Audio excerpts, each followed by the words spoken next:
TNA Wrestling crossed the line again with another fantastic episode of Impact Wrestling, which was headlined by the generational clash between Nick Nemeth and Alex Shelley. And we are also on the road to Rebellion with seemingly around 2 weeks left to go before Nick Nemeth takes on Moose for the TNA Heavyweight Championship.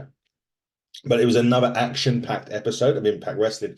What I would say about this one is throughout the show, they were talking with roster members and they were doing a really good job of putting the importance onto that generational clash main event. They were talking to wrestlers, they were talking about it, throughout the show. There was cut scenes and everything like that.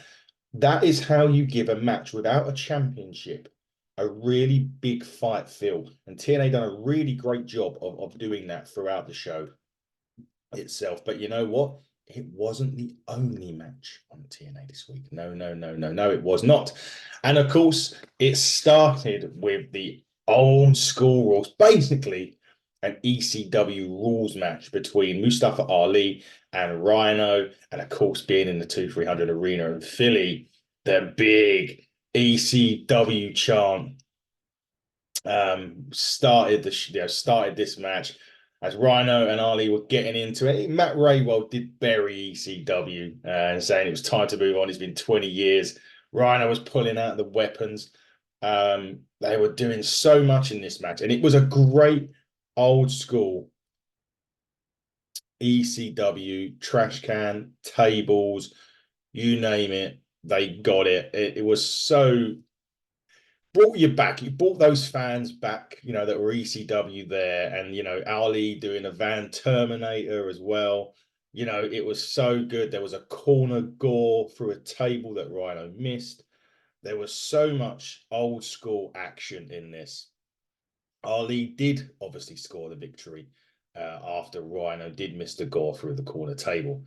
But it was such a good, should Rhino have given Ali that much of a match? Probably not, but who cares? It was in the ECW arena. We deserved a bit of old school ECW on there. After that match, our good buddy, someone who we've spoke to on this channel, Jake Something, come out. They basically had a brawl all over the place as well. And Something took out more of the Secret Service with a power bomb. So there was obviously Ali's Secret Service at ringside. Jake Something destroyed them.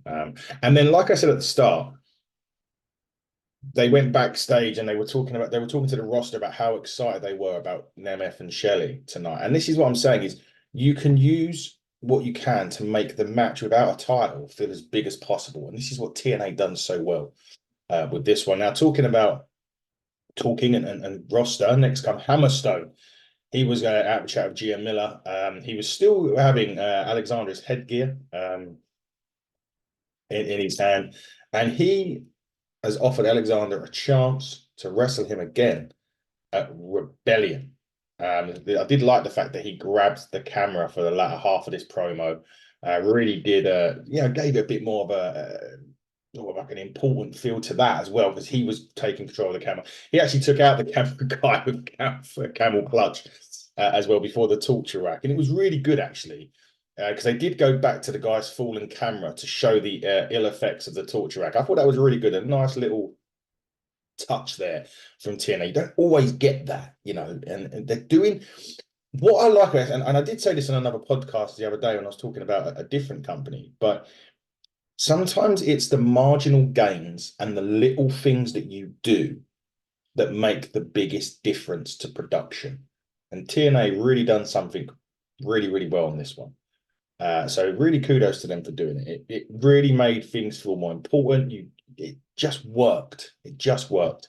Rascals come out next, and they called out Chicago, New York, and Philly. And then Trey Miguel buried ECW's tag teams before saying they'll give Philly a chance to see a real tag team.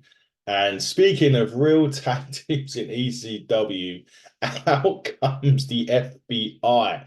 Little Guido, and there was two new members, which was Zach Clayton and Ray Jazz, and this sets up the next match. It didn't last too long. Tom Hannifan done a great job actually of hyping up Jazz as an All-American because he quickly took down Miguel on this at the start and was doing a lot of amateur stuff. So he was really hyping him up.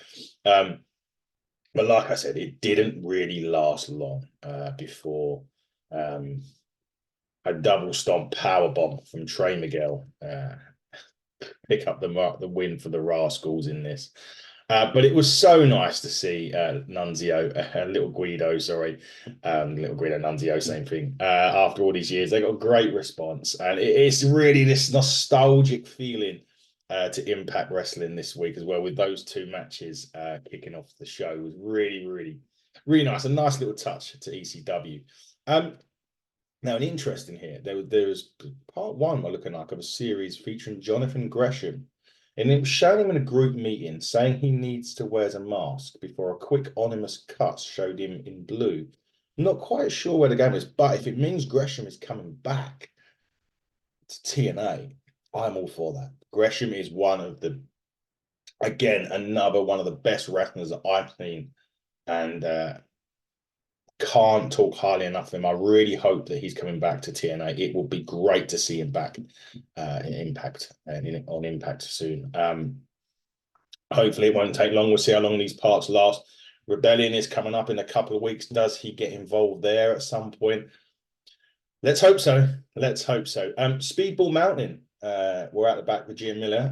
They were talking about getting cheated out of the match last week against Eddie Edwards.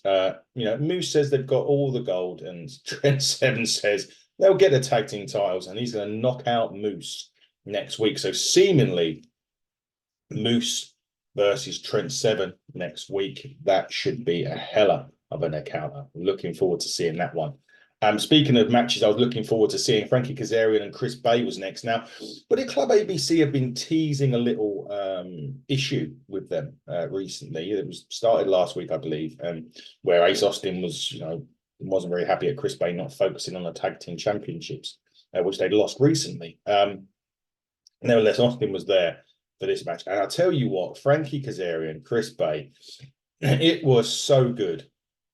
Like, can playing the old school heel. He's got so much experience, and you've got Chris Bay there, a younger, very hungry to do a lot in TNA. And this match just so worked, and it was so good to see Kazarian, getting a bit of a rub. He's last couple of years, Kazarian's not really done a lot, and he'd maybe be the first to admit that as well. He's getting a good run here in TNA, and he's using the experience. And it will help the likes of Chris Bay in the longer run, as Chris Bay goes up the ladder, and Ace Austin and a lot of the younger guys there. But Kazarian playing this heel character and playing it so well and having these great matches. This was such an outstanding match. And I think really, in terms of singles action, this was the best singles match that Chris Bay has had in TNA, in my opinion. There was at the end of this match, Kaz wrapped a chain around his hand, went to use it. Ace Austin grabbed it. The ref saw him and kicked it out, kicked Ace Austin out. As Kaz was liking about that, he ate a flip, but he did hit Chris Bay a low blow and the fade to black to give Kaz the win. But still, a really, really good single showcase match on TNA. And this is what we've become accustomed to watching quite a bit on TNA recently. These brilliant, I'm not saying not tag matches, I mean brilliant as well, but these singles matches with the experience and the young, hungry lion, so to speak, been really working, and I want to see more of that.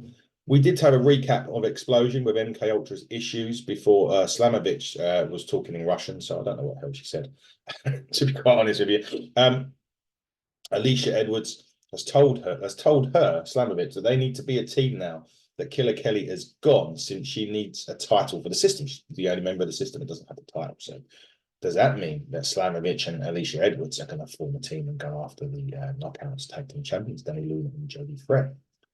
We will see. There was a nice bit with Josh Alexander, who I met at Revolution Pro Wrestling. Just a side note, this past weekend he had some amazing matches. Now, TNA review is a good time to say this, and I did say this on the Revolution Pro review. Josh Alexander took on Leon Slater at Revolution Rumble on Sunday, 2 TNA stars. TNA, if you watch that, just book it.